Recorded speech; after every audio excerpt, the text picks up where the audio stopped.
Hey guys, Lyra and Linx here, and I'm gonna be reading chapter 2 of I Miss You today. I got a comment requesting more yesterday, so I thought that I would continue. And oh boy, just looking at the very first sentence, I'm already starting to remember how all of this goes. Giving some background to this story is sort of advanced shipping versus contest shipping, like, ooh, who's she gonna get with? Even though a title like I Miss You doesn't make that totally obvious. And even though I actually really love both of these shippings, when I decided which one it would be, I decided that the other person had to seem more like a villain in order for more people to want to root for the shipping that I wanted. Which is kinda dumb, but it's what I did. And so going through this, you're gonna see that, well, I made Drew kind of not great.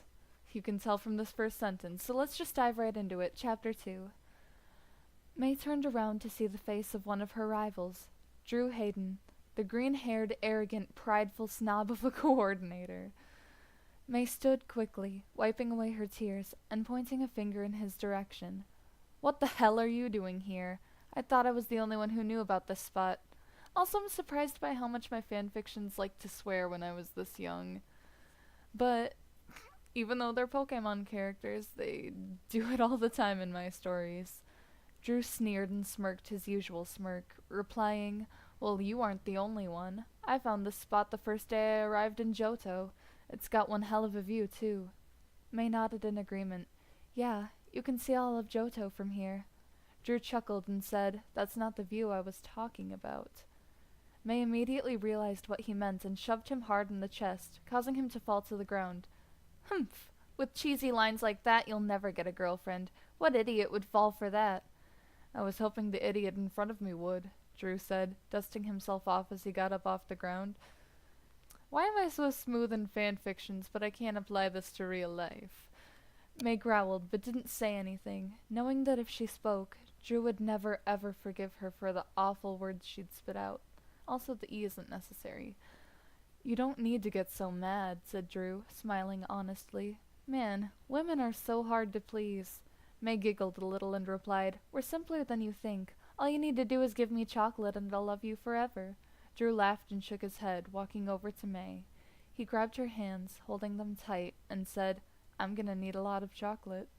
May pushed him aside, unamused by his childish flirting methods. Beautifly huffed and rolled its eyes, also sick of Drew's shenanigans. Gosh, she pushes him a lot. "Geez, even your Beautifly hates me," said Drew sadly, pretending to cry. "Shut up," May said, rolling her eyes. "Save the waterworks for someone who cares." "May, when will you show me your warm side? You're such a tsundere." I actually used that word, tsundere. No.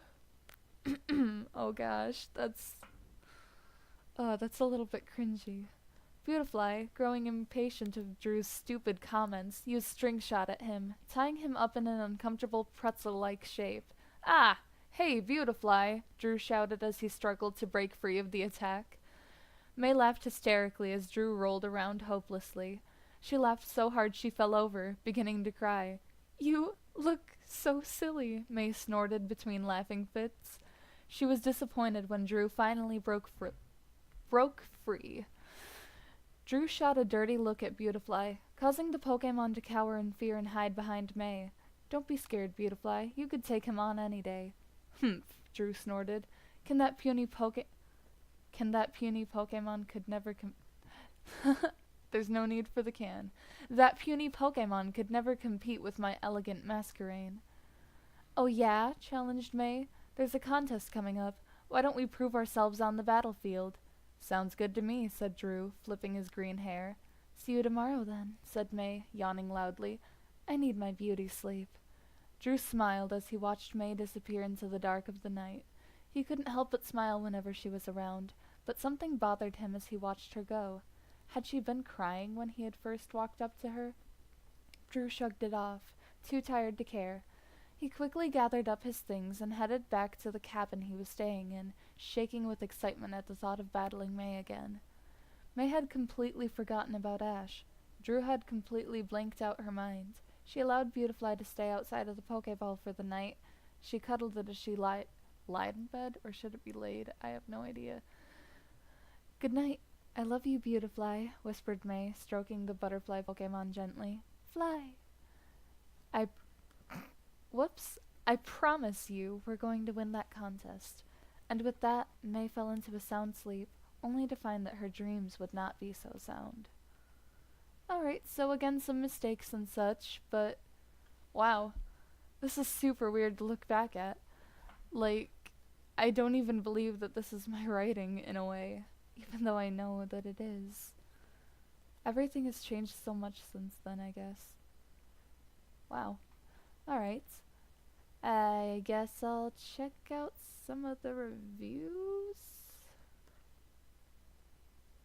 Shoot, how did I click on that last time?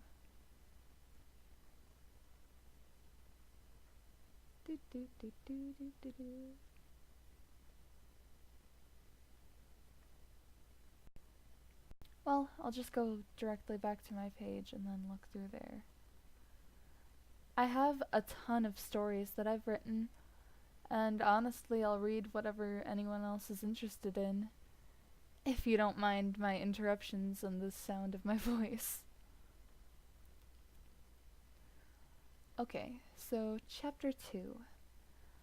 I will also read stories, if you're interested, that aren't complete, and I'll read up to the point where I left off, and since I'm not going to continue these stories, if anyone wants, then I can say how I would have ended it or would end it now to give some catharsis and sense of satisfaction that the stories are finished.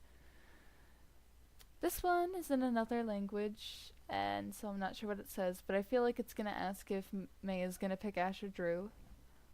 I have a feeling this is advanced shipping. Nice one. It absolutely is. The title is I Miss You. Who does she miss? Ash. Let's hope, right? And then, why can I hear Drew saying that line? I wonder which line she means. But anyway, I guess that's it for now. If you'd like more, let me know, and leave a like, comment, whatever. Subscribe for more content, and I hope to see you in another video. Bye!